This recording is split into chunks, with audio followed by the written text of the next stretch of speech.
Most people do not have a money problem first. They have a way of thinking that creates money problems on repeat.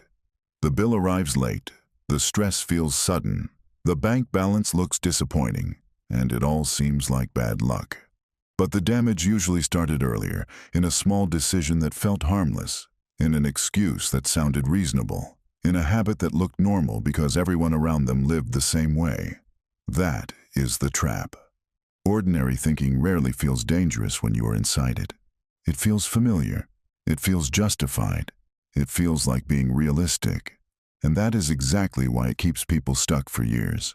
They work hard, stay tired, stay informed, stay busy, stay worried, and somehow never build real control. They mistake motion for progress and pressure for importance. They call survival discipline. They call distraction recovery.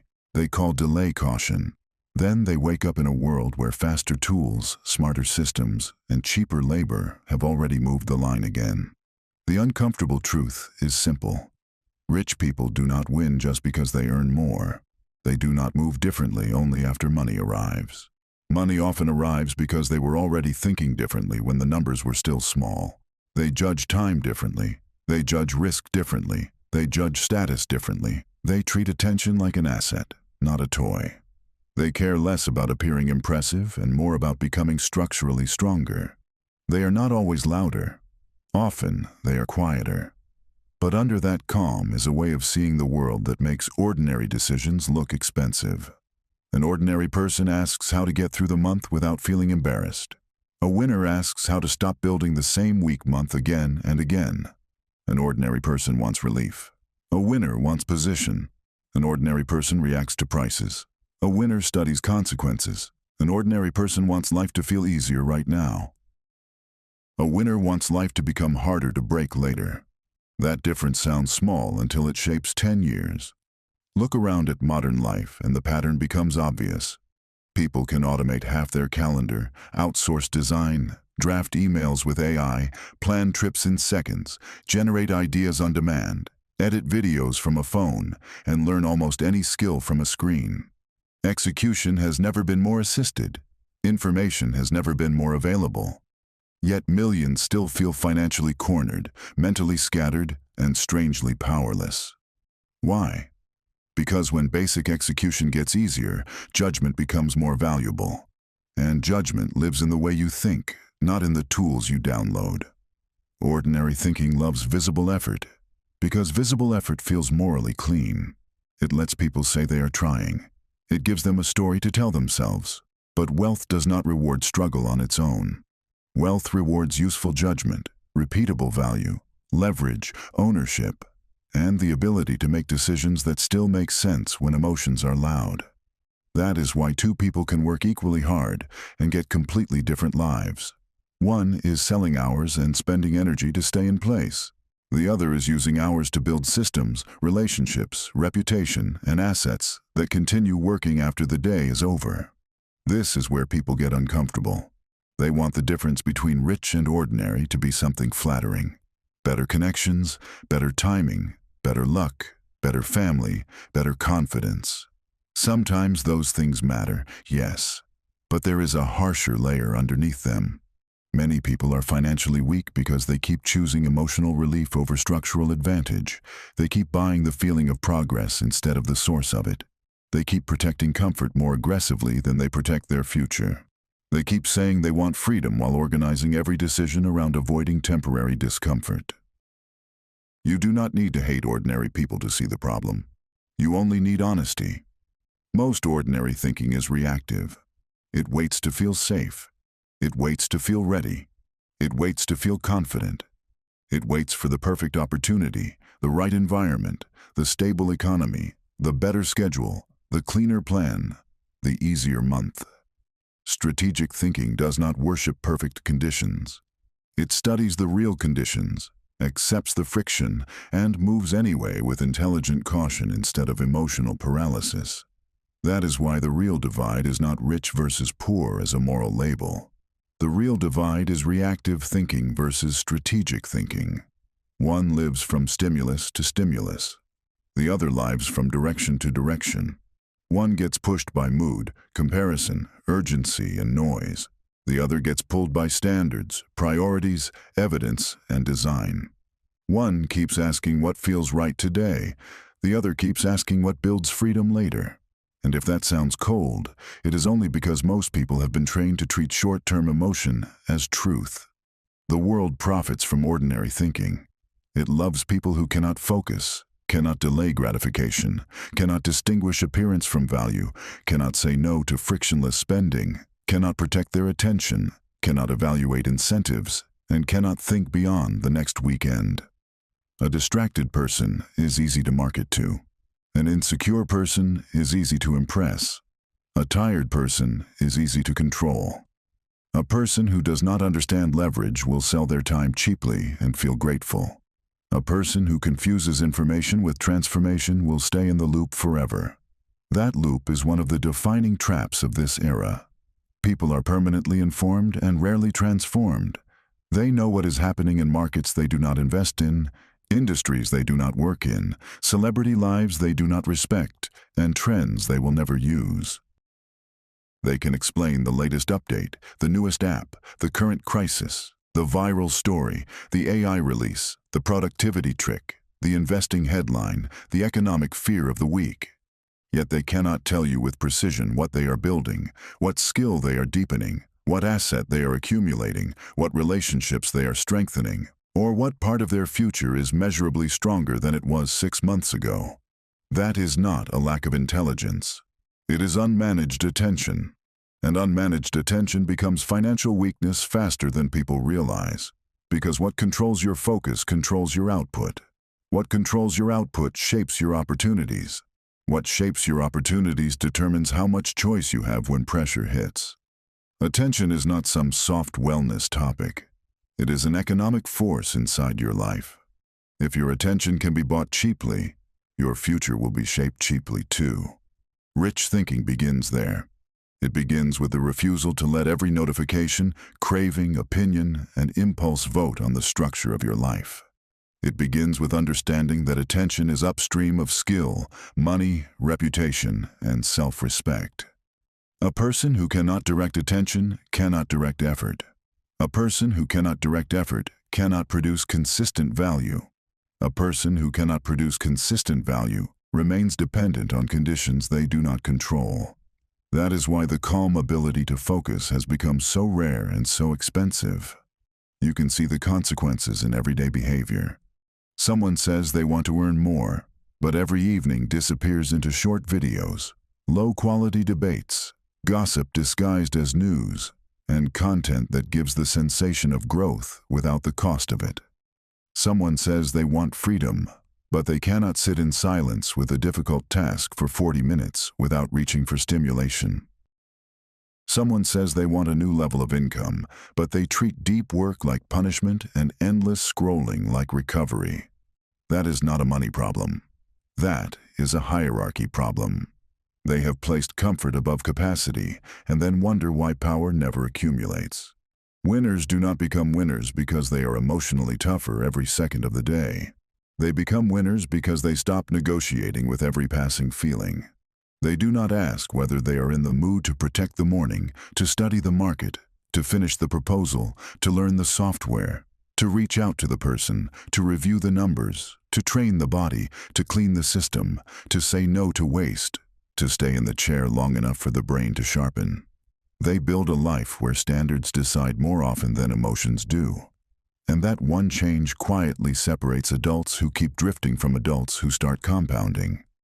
Compounding is misunderstood because people talk about it like a finance term and forget that it is also a life pattern.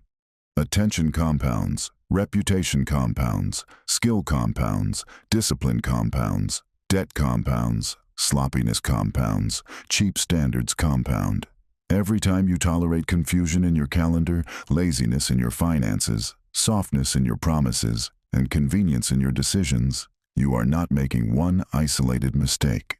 You are strengthening a pattern that keeps showing up at scale. The future is not built only by major events. It is built by repeated logic. And yes, there is a deeper emotional layer beneath all of this. Many people do not stay ordinary because they are lazy. They stay ordinary because ordinary behavior protects them from exposure. If they do not try seriously, they never have to face serious failure. If they never put their work in front of stronger people, they never have to discover how average it is. If they stay busy with safe tasks, they can feel responsible without becoming visible. If they keep polishing the plan, they can delay the test. If they keep consuming advice, they can feel close to change while remaining untouched by the risk of real change. This is why comfort addiction is so dangerous. Not because comfort is evil. Comfort is not the enemy.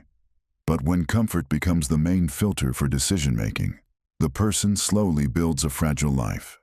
They avoid difficult calls. They avoid ambitious commitments. They avoid skill markets where comparison is sharp. They avoid feedback that could bruise the ego. They avoid building in public. They avoid asking for more. They avoid learning tools that make them feel behind. They avoid investment because uncertainty feels unpleasant. They avoid leadership because responsibility feels heavy. Then they act surprised when the future keeps being decided by other people. A winner interprets discomfort differently. Not every discomfort deserves respect. Some fear is wisdom. Some hesitation is intelligence. But a large amount of discomfort is simply unused capacity protesting the demand to grow. The body says stay small because small feels familiar. The ego says stay hidden because hidden feels safe. The mind says wait because waiting preserves the image of potential. And this is where strategic thinking matters. A winner learns to ask a sharper question. Is this pain a warning, or is it a doorway? Is this fear evidence of danger, or evidence that my identity is being challenged? Is this resistance protecting me, or trapping me? That matters now more than ever because modern life makes artificial confidence cheap. Social proof can be faked at scale. Status can be rented. Expertise can be performed. Feeds are full of polished people who look organized, look successful, look connected, look productive, look informed, look premium. But looking premium is not the same as being positioned. Looking busy is not the same as being valuable. Looking successful is not the same as being free. A person can have perfect lighting, a clean personal brand, impressive phrases, a sharp profile, and still be financially weak, professionally fragile, and privately disorganized. Rich thinkers study incentives instead of appearances. When they see a polished image, they ask what business model sits underneath it. When they hear advice, they ask what benefit the speaker gets from them believing it. When they enter an opportunity, they ask where value is actually created, who owns the distribution, who holds the customer relationship, who can raise prices, who has leverage, who can be replaced, who cannot. That mindset is not cynical. It is adult. It is the difference between being hypnotized by presentation and being guided by structure. Structure matters because money follows structure more reliably than it follows effort. A person can work like a machine in a weak structure and still remain trapped. Another person can build or join a stronger structure and multiply the value of the same effort. This is why skill alone is not enough. Skill without leverage stays underpaid. If you solve problems well but only sell 1 hour at a time, you have placed a ceiling over your own upside. If you create value but do not own any piece of the system that distributes it, your effort enriches the structure more than it enriches you. If you are talented but invisible, or useful but indistinguishable, or reliable but ordinary, the market will thank you politely and keep your rewards limited. Ownership changes the game. Ownership of assets, ownership of equity, ownership of systems, ownership of audience, ownership of tools, ownership of reputation, ownership of processes others depend on. Ownership does not always mean starting a company. Sometimes it means building a body of work that creates inbound demand. Sometimes it means creating a product once and selling it many times. Sometimes it means becoming the person who understands a painful problem better than anyone around you. Sometimes it means investing consistently so that your money eventually starts carrying some of the load. The form can vary. The principle stays the same. Dependence makes you fragile. Ownership gives you negotiating power. This is why winners care about leverage so much.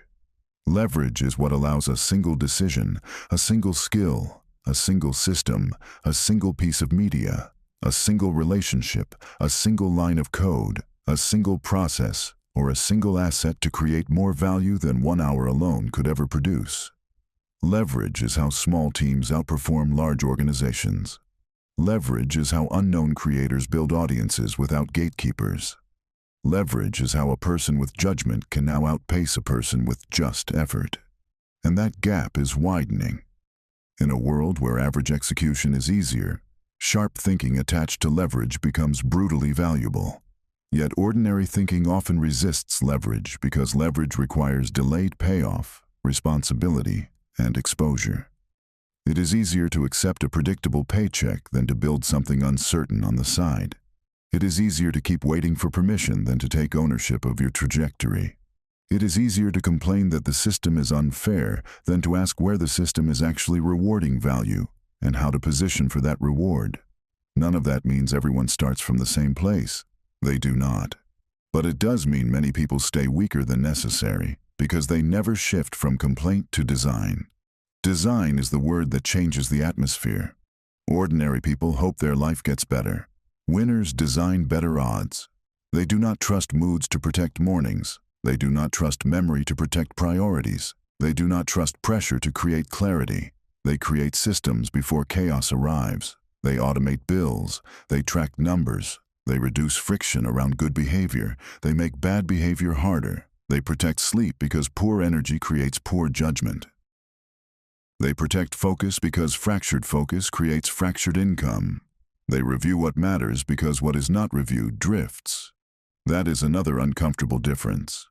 Ordinary thinking keeps waiting for a feeling powerful enough to create change. Strategic thinking assumes feelings are unstable and builds around that fact. The ordinary person says, "I will start when I feel more ready." The winner says readiness is often a result, not a requirement. The ordinary person says, "I need more confidence." The winner says confidence comes from proof. The ordinary person says, "I am not consistent." The winner says consistency is usually an environment problem before it is a personality problem. The ordinary person personalizes weakness. The winner redesigns conditions. This is not cold, it is merciful. Because as long as you treat your failures as proof of your nature, you stay trapped inside them. But when you see that many of your outcomes are being shaped by environment, incentives, defaults, standards, and repeated logic, you gain something precious. You gain handles. You stop seeing yourself as broken and start seeing yourself as badly arranged. And a bad arrangement can be fixed. The same is true with money. Most poor financial decisions do not begin at the checkout page. They begin much earlier, in identity and standards. A person who needs to look successful will overspend long before they tap the card. A person who cannot tolerate boredom will buy relief often. A person who believes they deserve little will underprice themselves quietly for years. A person who sees money only as survival will spend it to numb pressure instead of using it to create options. A person who confuses scarcity with virtue may stay loyal to struggle because struggle feels morally pure. Rich thinking breaks that emotional script. It understands money as stored choice. Money is not only for bills, it is for optionality. It is for saying no without panic. It is for buying time back. It is for making cleaner decisions because desperation is no longer sitting at the table. It is for taking calculated risk without turning every move into a crisis. It is for investing in tools, education, support, and assets that expand future freedom. It is for refusing to live one emergency away from submission. People who think this way do not worship money. They respect what money does to power. That is why they spend differently. The ordinary person asks, "What can I afford today?" The winner asks, "What improves my position later?" The ordinary person sees a purchase as a reward for surviving the week. The winner asks whether the purchase strengthens capacity, protects time, improves health, expands earning power, deepens relationships that matter, or reduces future friction. This does not mean winners never buy beautiful things. It means they do not let beauty outrank structure. They do not buy a symbol and then complain that the foundation is weak. They do not light money on fire to feel upgraded for an afternoon. Think about how often invisible leakage destroys people. Not one huge disaster, just hundreds of small permissions. Another subscription because it is only a little each month. Another delivery order because the day was hard. Another weekend built around proving something to people who are not paying your bills. Another upgrade to keep pace with people who are borrowing status. Another delay in reviewing taxes, debt, investments, pricing, contracts, or recurring expenses because numbers create discomfort. Another year staying underpaid because asking for more feels confrontational. Invisible poverty is usually emotional before it becomes mathematical. The person who learns to see that becomes dangerous in a good way. They stop asking only what something costs. They ask what it costs in attention, in opportunity, in future obligations, in maintenance, in identity, in time, in calm, in dependence. That is how strategic thinkers operate. They understand that every yes has a hidden tail attached to it. Every purchase asks for future income. Every commitment asks for future energy. Every indulgence teaches the nervous system what kind of leader it is following. Every standard accepted becomes a prediction of future problems. Low standards are expensive. They create chaos tax. A messy desk wastes minutes. A messy calendar wastes hours. A vague agreement wastes trust. A weak hiring choice wastes months. A low-quality friend group wastes ambition. A low-quality diet wastes clarity. A weak client wastes emotional energy. A cheap promise wastes reputation. A sloppy financial system wastes opportunity. The ordinary person sees these as separate annoyances. The winner sees a pattern. Weak standards multiply expensive problems. Strong standards feel strict at first, then generous forever. This is where self-respect enters the picture, not as a soft idea, but as an economic one. A person with real self-respect does not keep building a life that drains them and then act confused about why they feel behind. They do not keep saying yes to what weakens them just because no feels awkward. They do not keep undercharging for work that solves painful problems. They do not keep pretending that vague dreams excuse vague action. They do not keep outsourcing their future to luck while claiming they want control.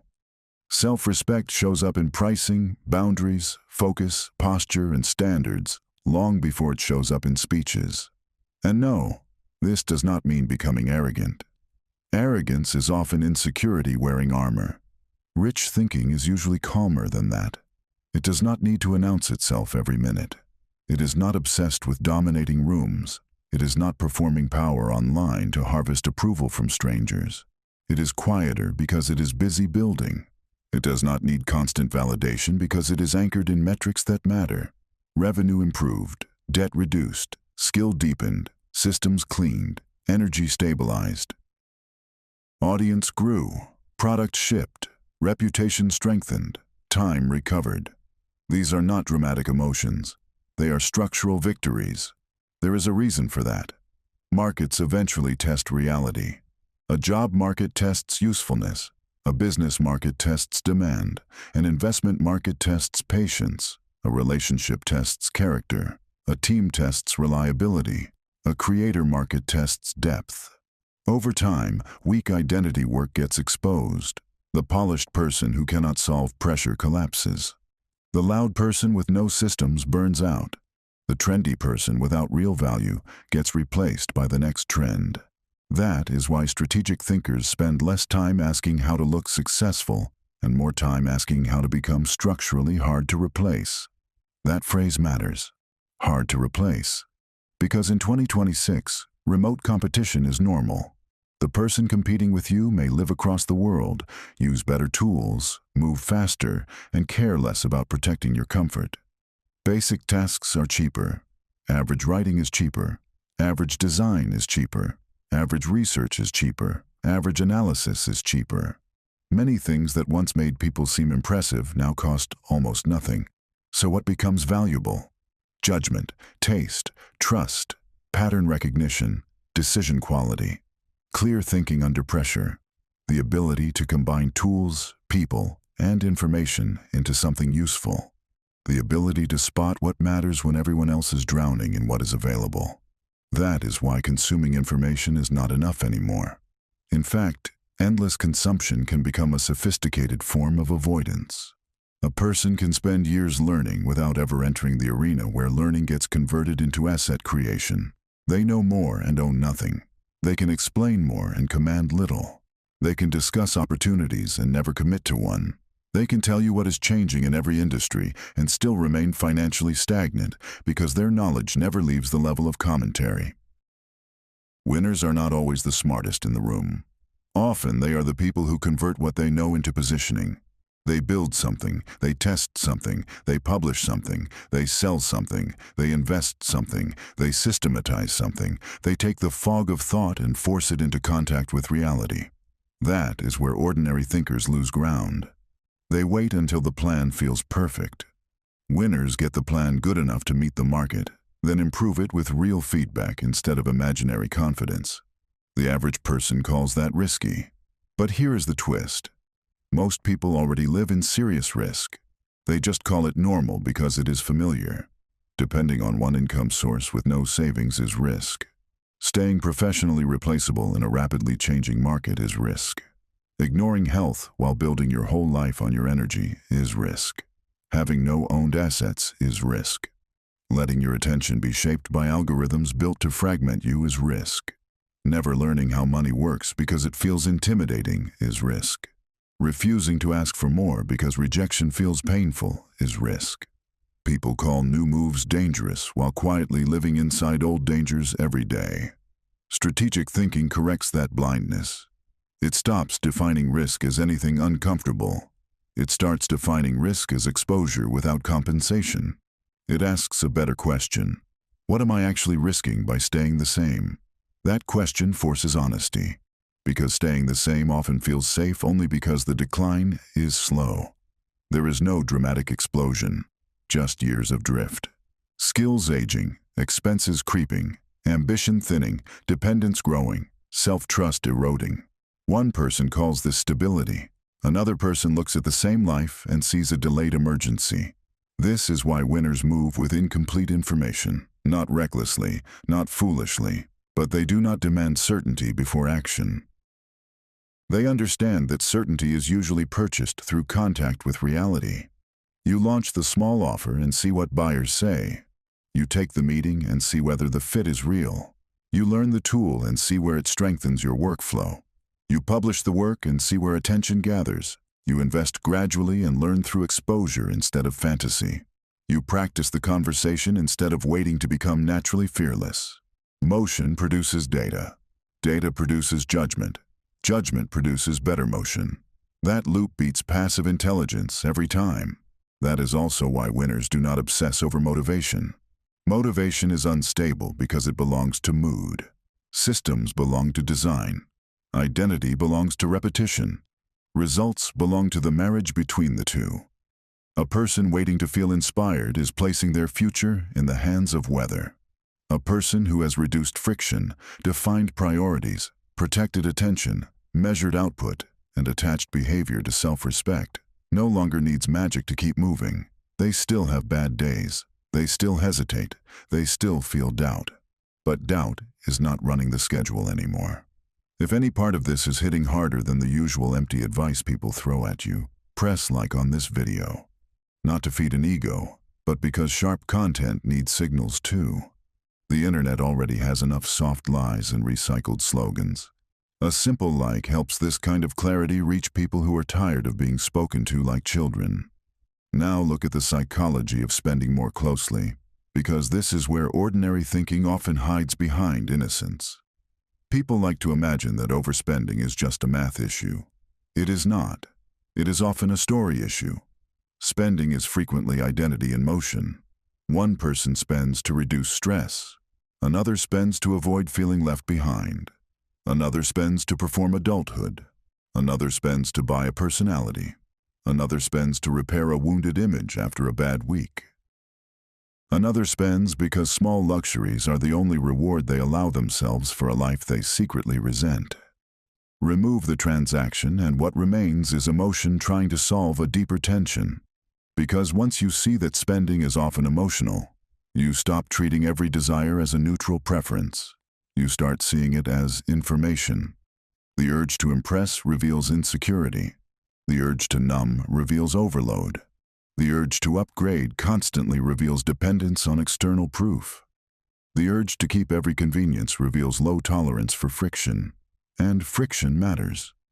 People who cannot tolerate a little friction become easy victims of convenience systems that quietly drain them. One tap, one subscription, one installment plan, one premium upgrade, one automatic renewal, one weekend swipe. The economy loves painless spending because painless spending removes reflection. Reflection is power. That pause between urge and action is where money stays yours long enough to become something stronger.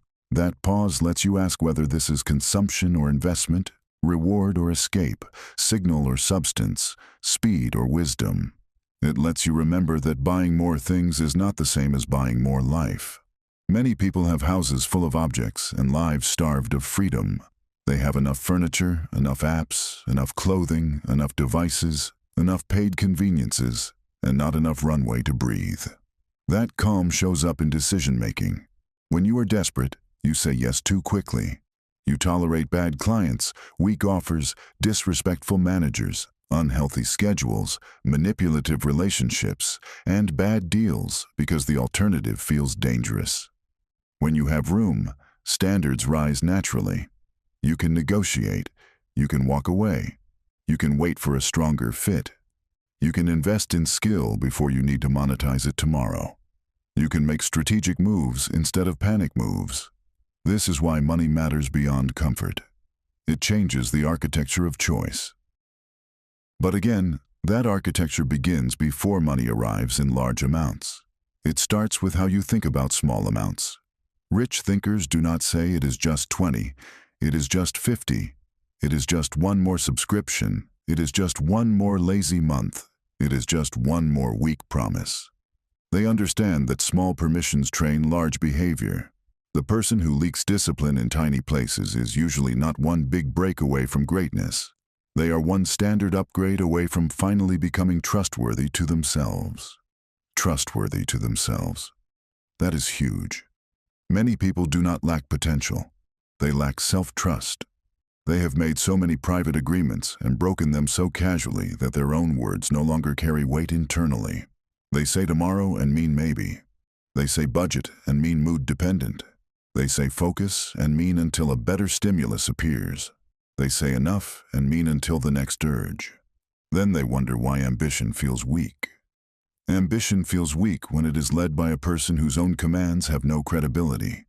Winners rebuild self-trust through evidence, not affirmation. They start making promises small enough to keep and important enough to matter. They decide what gets measured. They decide what gets protected. They practice finishing. They practice restraint.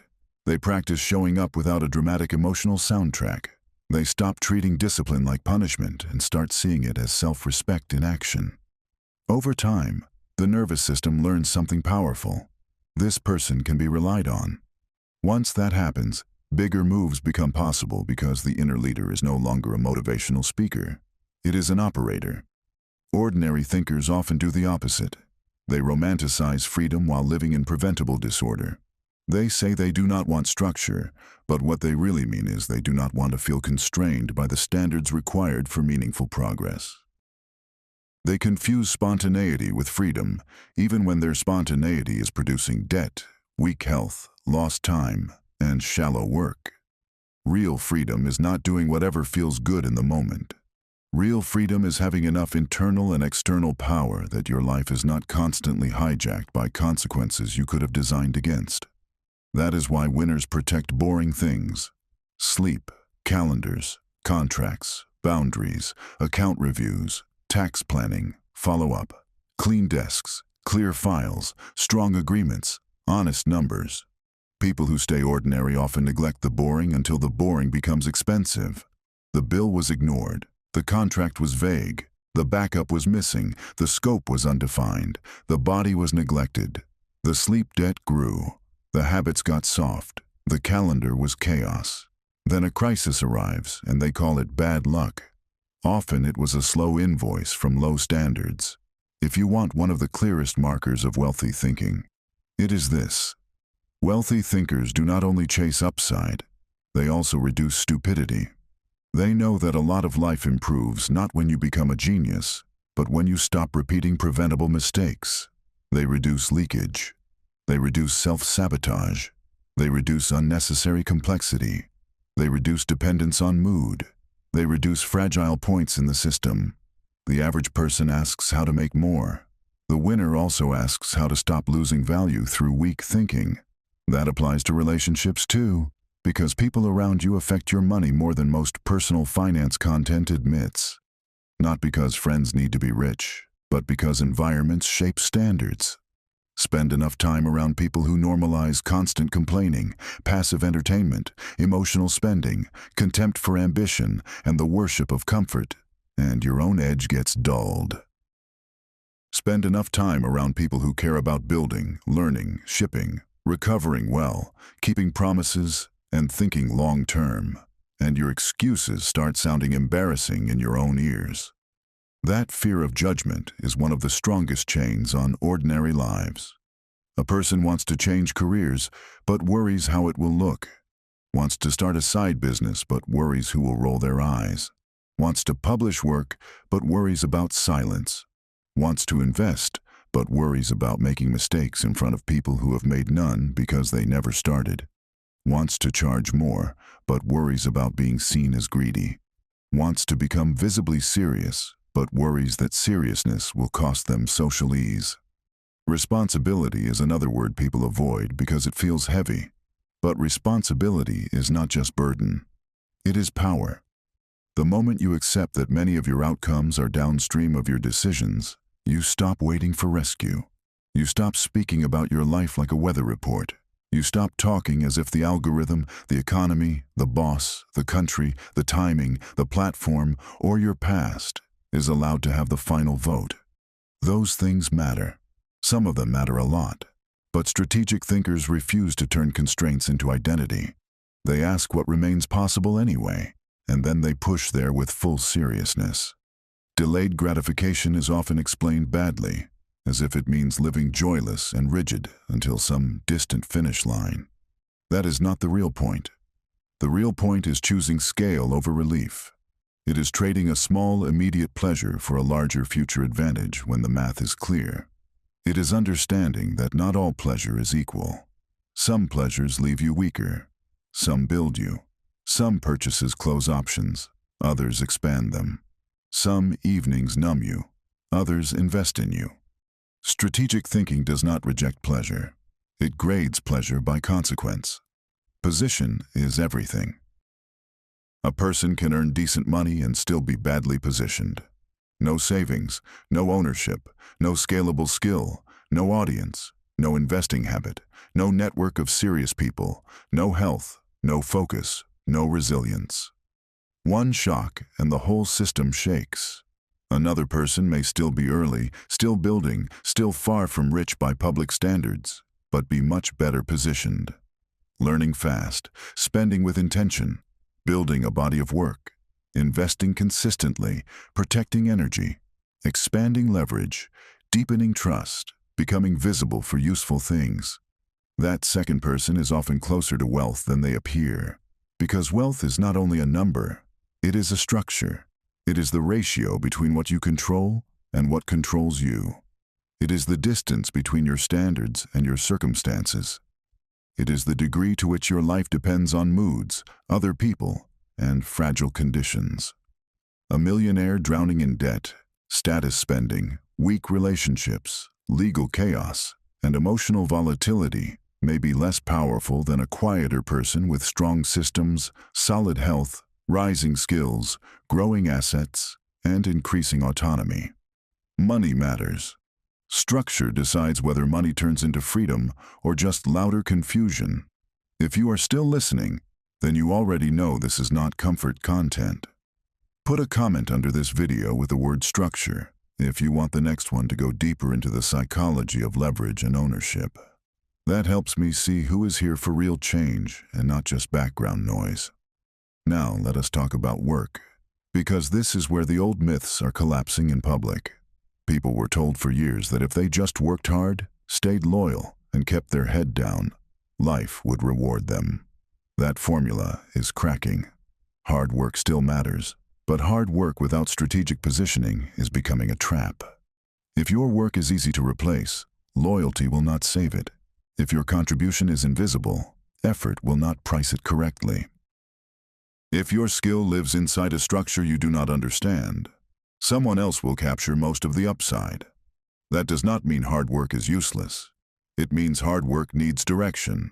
The person who works hard on low-value tasks becomes a tired, ordinary person. The person who works hard on rare, leveraged, high-trust problems becomes valuable. Notice the difference. One person is industrious. The other is positioned.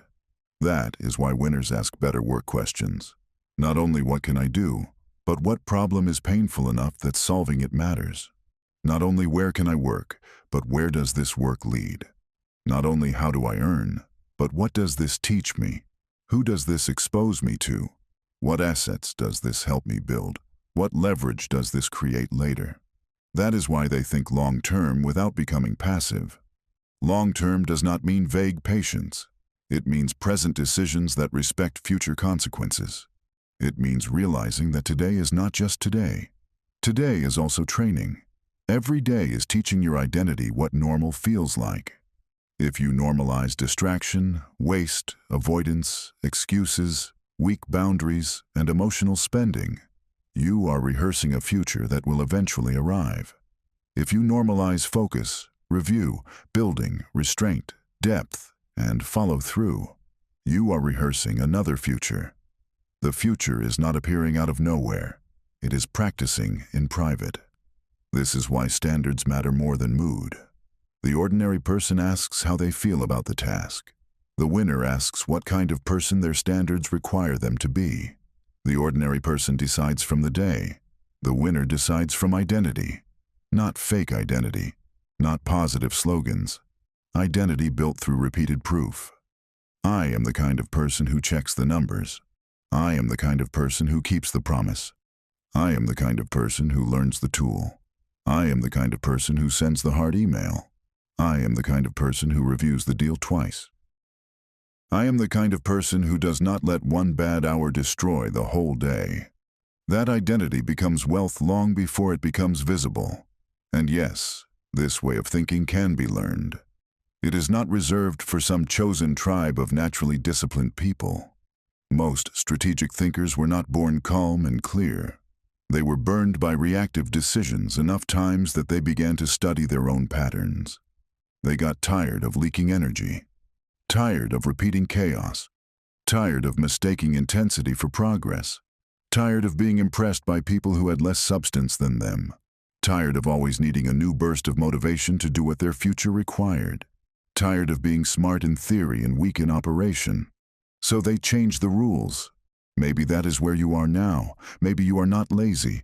Maybe you are just scattered, overstimulated, and trapped in patterns that reward urgency over importance. Maybe you have confused being overwhelmed with being ambitious. Maybe you have spent so long surviving the week that you forgot to build the life. Maybe you keep telling yourself you need more time when what you really need is a different hierarchy. Maybe you keep looking for confidence while avoiding the actions that would create it. Maybe you keep buying little comforts because the larger structure of your life feels too unresolved to face directly. That is not the end. But it does require a decision. The decision is not to become perfect. Perfection is another avoidance strategy. The decision is to stop lying to yourself about what your current thinking is producing. To stop calling fragility stability. To stop calling distraction recovery. To stop calling fear prudence. To stop calling underpricing humility, to stop calling vague intention effort, to stop calling entertainment research, to stop calling emotional spending self-care. The moment language gets honest, life gets clearer, and clarity is powerful, because once you can name the pattern, you can interrupt it. You can catch the moment where you reach for stimulation instead of depth. You can catch the urge to buy status instead of buying time. You can catch the story that says next month will be different while this month is still designed the same way. You can catch the temptation to optimize the tiny and avoid the crucial. You can catch the addictive comfort of planning instead of building. You can catch the moment you want to blame the system when the next honest move is still sitting there waiting. No one is asking you to control everything. That is impossible. The economy shifts, industries move, tools change, people disappoint, health gets tested, timing matters, luck exists. But even inside uncertainty, strategic thinking produces better odds. It gives you edges that ordinary thinking refuses to build. Better savings, better skills, better relationships, better standards, better focus, better offers, better decisions under stress, better use of calm, better positioning before chaos arrives.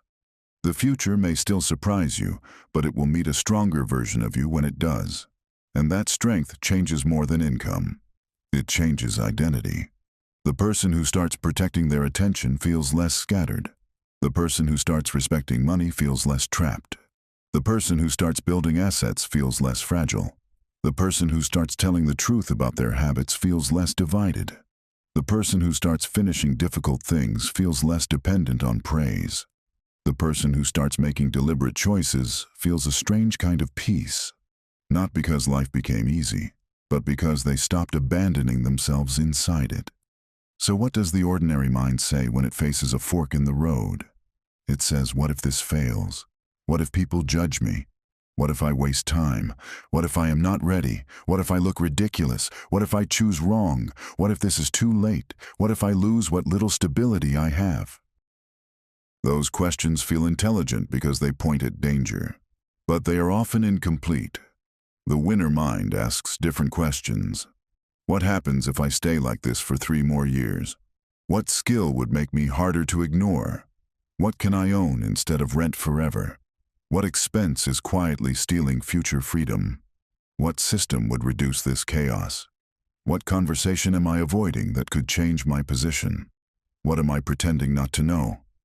That last question is brutal. What am I pretending not to know? Because deep down, many people already know the shape of their next serious move. They know they need to cut the leakage. They know they need to learn the tool. They know they need to stop hiding behind planning. They know they need to price differently. They know they need to leave the weak environment. They know they need to get healthier. They know they need to review the numbers. They know they need to build something owned. They know they need to stop letting feeds decide the best hours of their life. They know.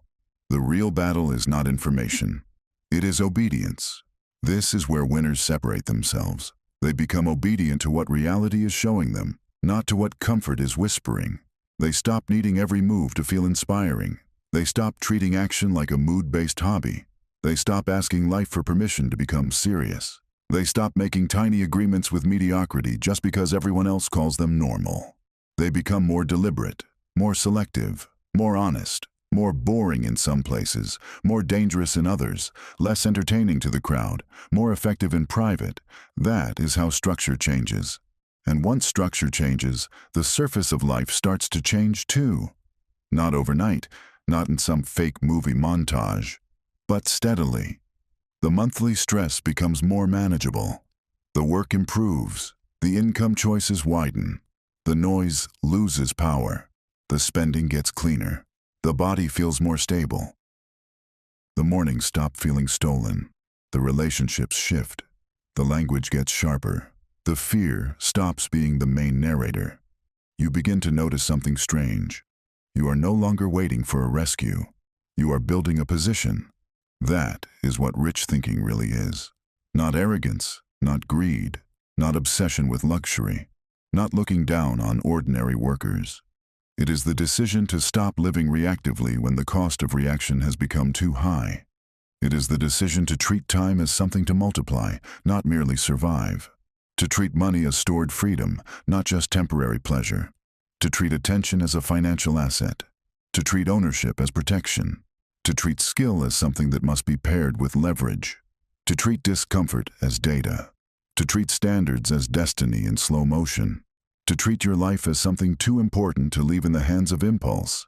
And once you see that, you cannot unsee it. You start hearing ordinary thinking everywhere.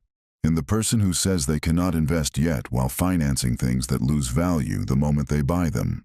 In the person who says there is no time while spending 4 hours a day being fed fragments. In the person who says they need motivation while sleeping in the middle of a life that already feels expensive. In the person who wants respect but keeps showing weak boundaries. in the person who says they are playing it safe while remaining one decision away from financial panic, in the person who complains about opportunity while refusing discomfort, depth, and responsibility. This is also why the strongest winners are rarely addicted to drama. Drama feels active, but it usually destroys judgment. Rich thinking is often emotionally quieter than ordinary thinking. It does not panic with every headline. It does not chase every trend. It does not rebuild the whole plan every week because something new went viral. It observes, it filters, it decides. It stays close to fundamentals. What creates value? What compounds? What reduces fragility? What protects energy? What increases ownership? What improves trust? What sharpens leverage? What is noise? What is signal? Calm is not passivity. Calm is expensive control. That control becomes a competitive advantage because so many people are now mentally available to everything. Every opinion hooks them. Every comparison wounds them. Every update derails them. Every uncertainty freezes them. Every urge redirects them. In that environment, the person who can remain deliberate has already won part of the game. They are not easier to manipulate. They are not as easy to bait into waste. They can hold a thought long enough to make it useful. They can hold a plan long enough to make it real. If this channel keeps speaking to you in a way that cuts deeper than the usual noise, stay close and subscribe. Not because subscriptions are magic, but because most people spend years hearing soft advice that never changes them. This channel is for people who want cleaner thinking, stronger structure, and fewer lies between who they say they are and how they actually live. Now imagine two people starting from a similar place. Same city, similar salary, similar intelligence, similar access to information. A year later, one feels more trapped and the other feels more powerful. Why? The trapped one kept living from the surface, reacting to stress with spending, reacting to boredom with content, reacting to insecurity with image management, reacting to uncertainty with delay, reacting to pressure with distraction, reacting to discomfort with retreat. The powerful one kept building from below the surface, protecting attention, reviewing money, learning leveraged skills, deepening reputation, reducing leakage, saying no earlier, investing gradually, building proof quietly. Same world, different logic, different future. That future gap grows because strategic decisions compound into identity, and identity compounds into outcomes. Once a person becomes someone who protects mornings, tells the truth about numbers, respects their word, studies incentives, moves before certainty, and values ownership over display, they stop needing constant reinvention. The structure starts carrying them.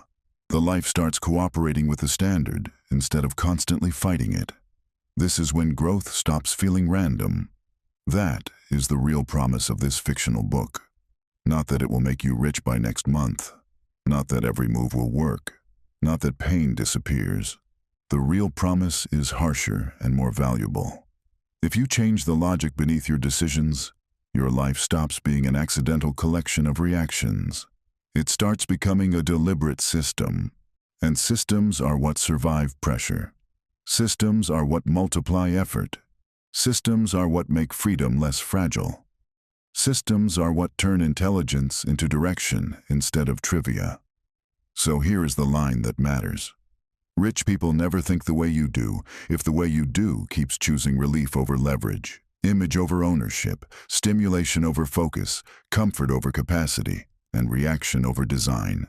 That is not an insult. It is an invitation to become harder to break.